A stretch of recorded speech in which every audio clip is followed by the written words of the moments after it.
Assalamualaikum warahmatullahi wabarakatuh. Salam sejahtera dan salam bahagia bagi kita semua. Apa kabar sahabat? Mudah-mudahan sahabat sekeluarga dalam keadaan sehat walafiat. Dianugerahkan rezeki yang melimpah, berkah dan juga halal, amin. Pada kesempatan kali ini saya akan mencoba mereview pestisida nabati apa saja yang pernah saya gunakan dan sampai saat ini selalu saya gunakan. Mengapa saya memilih pestisida nabati? Karena dia akan jauh lebih aman daripada pestisida sintetis atau pestisida kimia. Emang harus gitu kan pakai pestisida? Ya bisa harus, bisa enggak sih, bisa perlu, bisa enggak, tergantung kebutuhan. Biasanya petani-petani yang tidak memerlukan pestisida itu adalah yang kebunnya itu ada di greenhouse.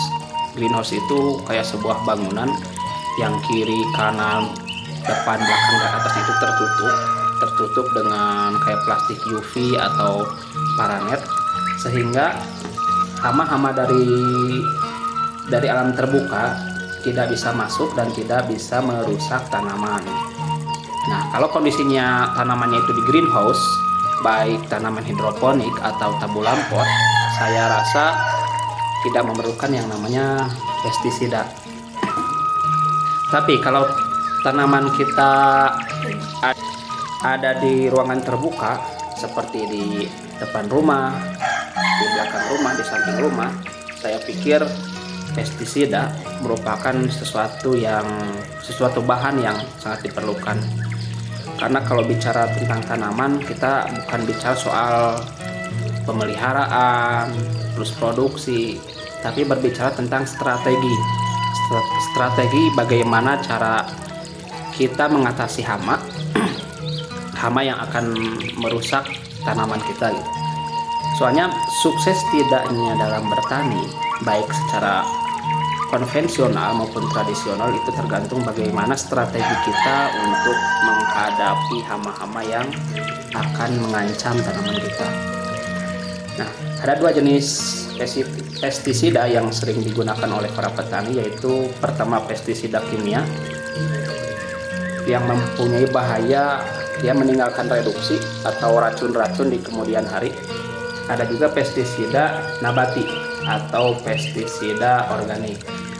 Nah, di depan saya ini ada sekumpulan bahan-bahan pestisida yang pernah saya gunakan untuk membasmi hama baik yang ada di tanaman hidroponik maupun yang ada di tabulum pot. Nah, di sini ada serai. Ini adalah serai yang suka dipakai masak. Ini sangat bermanfaat untuk pestisida maupun fungisida. Adapun cara penggunaannya, yaitu si serai ini kayak diekstrak. Yang kita butuhkan adalah ekstrak dari serai ini. Kayak ditumbuk, nanti terus difermentasi, nanti dimasukkan ke semprotan gitu kan. Terus ada juga ekstrak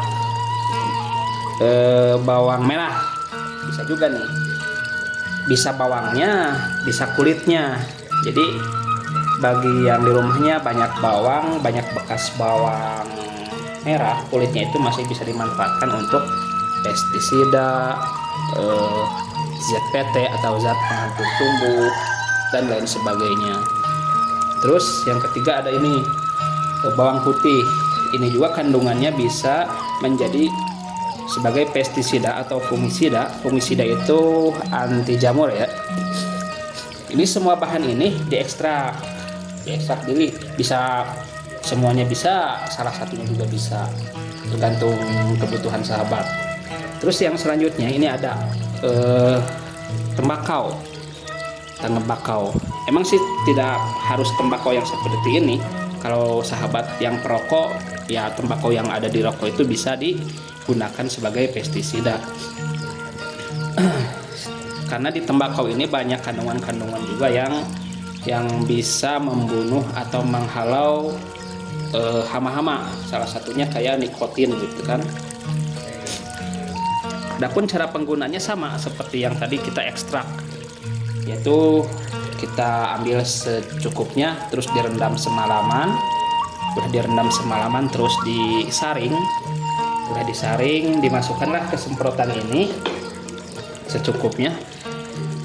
Terus dicampurlah dengan sedikit sabun atau sabun cuci piring untuk supaya dia itu si zat ininya itu bisa nempel di tanaman.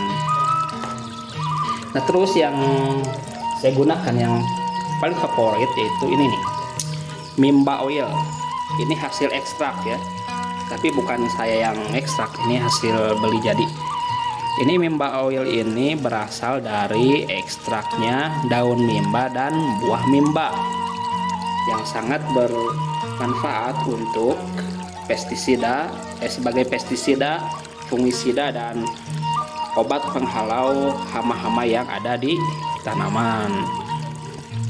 Adapun dosis untuk penggunaan Mimba Oil ini kurang lebih sekitar 5 mili untuk 1 liter. Jadi kita caranya ambil air 1 liter, masukkan ke sini, terus ambil juga Mimba Oilnya sekitar 5 mili, masukkan ke sini juga, ke botol sini, terus kocok-kocok, barulah disemprotkan. Terus kalau botolnya segede gini gimana? Ya, ini kan ukurannya 500, otomatis 5 mili dibagi 2, yaitu kalau 2,5 mili, 2,5 mili untuk 500 mili air. Seperti itu